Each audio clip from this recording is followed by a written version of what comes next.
हुई, जिसमें सबसे पहले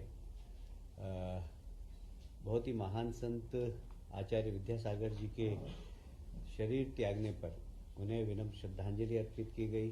2 मिनट का मौन भी रखा गया और निश्चित रूप से एक बहुत बड़े संत को समाज ने खोया है, इसके प्रति दुख भी प्रकट किया गया। साथ ही अयोध्या में भगवान रामलला का मंदिर जो बना है वह निश्चित रूप से इस देश के लिए बहुत गौरव की बात है और विशेषकर हमारे सांस्कृतिक गौरव को बढ़ाने वाला है। और इसलिए देश के प्रधानमंत्री को एक धन्यवाद पत्र भी कैबिनेट के माध्यम से दिया जाएगा। आप सभी जानते हैं कि उज्जैन में कार्तिक मेला काफ़ी समय से लगता आ रहा है और पर इस बार हमारे यहाँ राजा विक्रमादित्य के समय से विक्रम संवत्सर चालू था, अभी भी है, पर उसको और विस्तृत बनाने के लिए माननीय मुख्यमंत्री जी ने काफ़ी पहले से विक्रम महोत्सव मनाते आ रहे हैं। उसमें सुबह से ही शिप्रा नदी के किनारे लोग सूर्य की आराधना करते हैं और इस बार विक्रमोत्सव व्यापार मेला आयोजित करने का निर्णय लिया गया। इस व्यापार मेले में उसको और आकर्षित करने के लिए ऑटोमोबाइल्स पर छूट प्रदान करने का निर्णय लिया गया। जिस प्रकार ग्वालियर के मेले में ऑटोमोबाइल्स को टैक्स में छूट दी जाती थी 50%, उसी प्रकार विक्रमोत्सव मेले में भी ऑटोमोबाइल्स पर 50% की छूट दी जाएगी। ठीक है।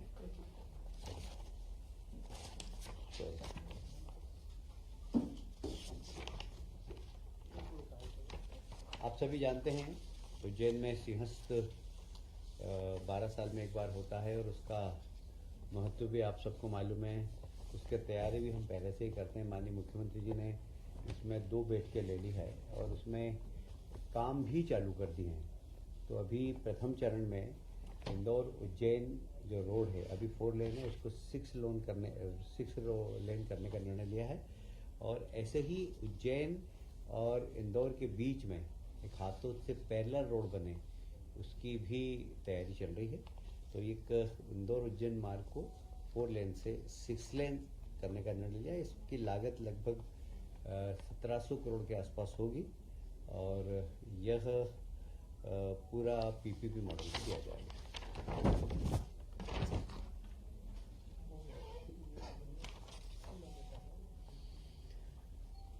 मध्य प्रदेश, आप जानते हैं कि देश के प्रधानमंत्री ने नई शिक्षा नीति लागू की है। उसमें शिक्षा की गुणवत्ता और ऑटोनोमस कैसे विश्वविद्यालय काम कर सकें, इसके ऊपर जोर दिया गया है।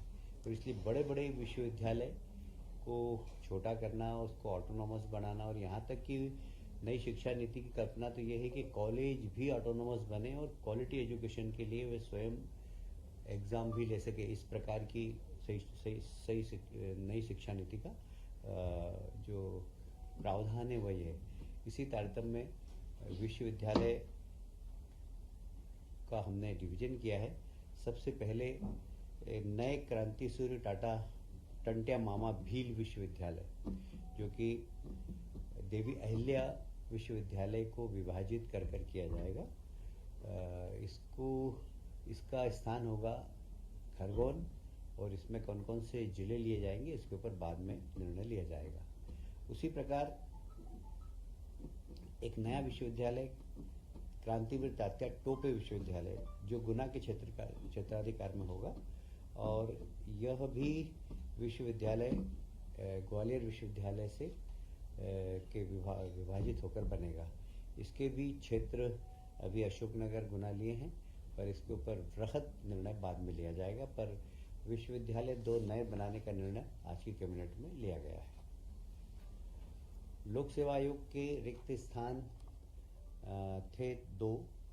आज इसकी जो माननीय मुख्यमंत्री जी की अध्यक्षता में जो कमेटी बनती है, उस कमेटी ने निर्णय लिया था कि 2 सदस्य नॉमिनेट हो। 2 सदस्य को नॉमिनेट करने के बाद उस कमेटी की रिपोर्ट आज कैबिनेट में आई थी और कैबिनेट ने दोनों सदस्यों के नाम को जो कमेटी ने दिया था उस पर अपनी अनुमति प्रदान की है। Doctor H.S. मरकाम, जो सहायक प्राध्यापक है दंत रोग मेडिकल कॉलेज जबलपुर में।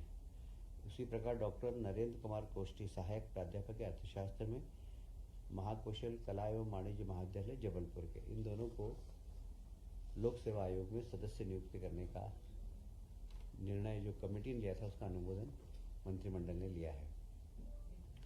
आंवलिया मध्यम सिंचाई परियोजना का एक बार फिर से पुनरीक्षित प्रशासकीय स्वीकृति आज जल संसाधन विभाग की ओर से ली गई है। यह खंडवा तहसील में खालवा ग्राम रोशनी के समीप घोड़ा पिछाड़ नदी पर आंवलिया माध्यम सिंचाई परियोजना प्रस्तावित है। यह बहुत महत्वपूर्ण है निर्माण के लिए और वर्ष 2017 में इस परियोजना के माध्यम से 5000 हेक्टेयर जमीन सिंचाई के लिए सिंचित करने के लिए इस योजना को लागू की थी। इसकी 165 करोड़ की स्वीकृति आज कैबिनेट ने दी है। इससे निश्चित रूप से किसानों की खेती में बड़ा लाभ होगा। सिंचित होगी तो हमारे किसान भाई 3 खेती कर सकते हैं।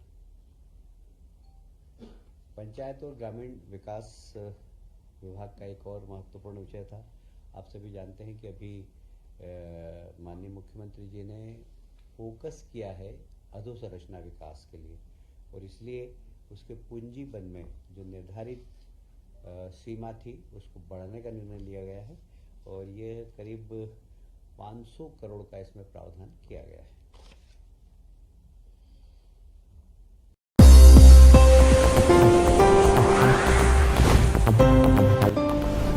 आप देख रहे हैं SC न्यूज इंडिया, अभी की खबर अभी।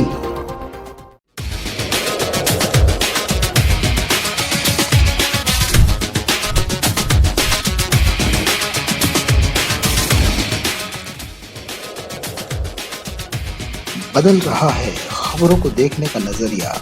SC news India.